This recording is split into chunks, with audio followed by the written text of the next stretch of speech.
Donc,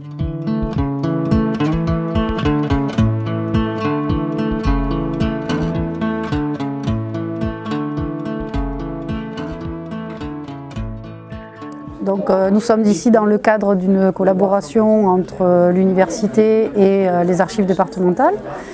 Donc, l'objectif de ces 3 journées, c'est de mettre en relation les étudiants avec des documents qui n'auront pas la possibilité forcément de voir, du moins les documents originaux, s'ils venaient en tant que lecteurs classiques d'un service d'archives, et donc de les faire travailler en commun sur plusieurs thématiques qui ont été définies par l'université. Donc les archives en fait sont intervenues essentiellement sur la partie logistique et puis la préparation des documents d'archives sur lesquels les étudiants travaillent pendant ces 3 jours.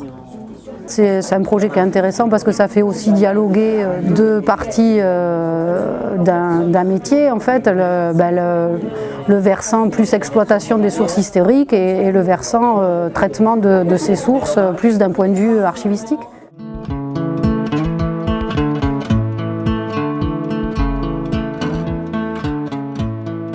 Dans le cadre de mon activité de médiatrice du patrimoine, j'ai l'habitude d'accueillir des élèves plus jeunes, puisqu'on accueille habituellement beaucoup d'élèves de cycle 3, des écoliers, des écoles de Pau et du département.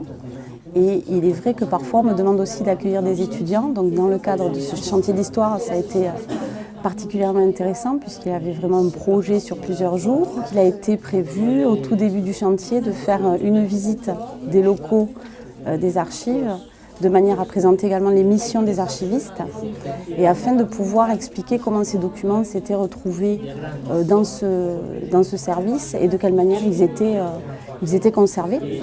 J'ai senti des étudiants intéressés et qui savent profiter du moment où on leur présente des choses assez remarquables. On essaie de montrer des choses rares qui ne sortent pas très souvent en salle de lecture, notamment des documents enluminés. Et il est vrai que dès qu'on montre un document enluminé avec un joli sceau, un peu de feuilles d'or, quelques lettrines, on voit les visages qui se rapprochent. On a pu échanger effectivement avec certains des étudiants pour expliquer ce qu'étaient ces documents, donc autant des documents concernant la famille d'Albret que des familles associées au royaume de Navarre, où là on a vu effectivement des gens qui faisaient le lien avec ce qu'ils allaient avoir à faire pendant toutes ces journées. J'ai ressenti l'intérêt particulier du fait qu'on montrait les coulisses, ce qui n'était pas accessible au grand public de manière traditionnelle, puisqu'habituellement il faut aller en salle de lecture pour consulter ces documents. Donc là c'était vraiment une manière privilégiée de découvrir ces documents au sein même du bâtiment interdit au public habituellement.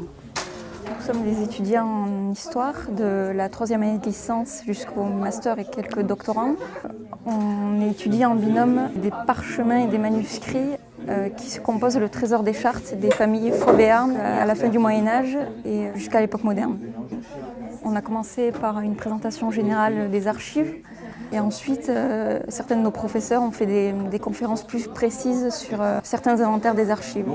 Donc on nous présente plusieurs inventaires d'archives du trésor des chartes, des Faux-Béarn, juste pour qu'on les voit et pour qu'on se rende bien compte, avoir un premier contact avec les sources.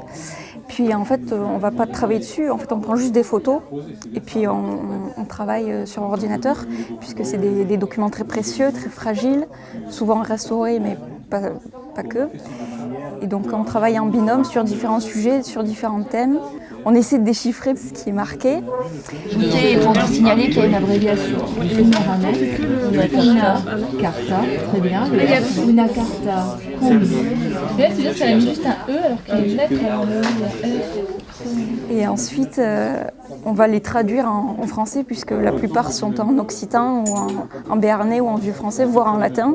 Et du coup, on va essayer plus ou moins de les traduire en français pour qu'après, on puisse les étudier.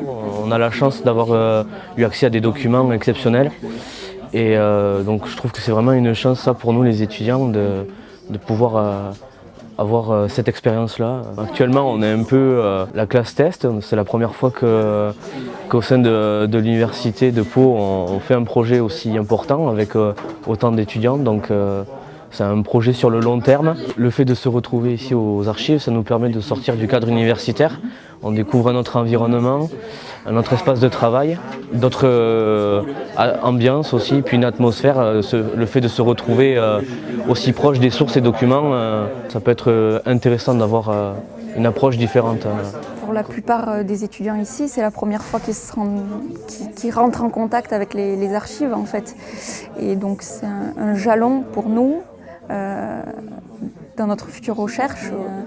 Ça nous permet de nous rendre compte du métier d'historien, puis d'archiviste en même temps, vu qu'on travaille avec eux aussi.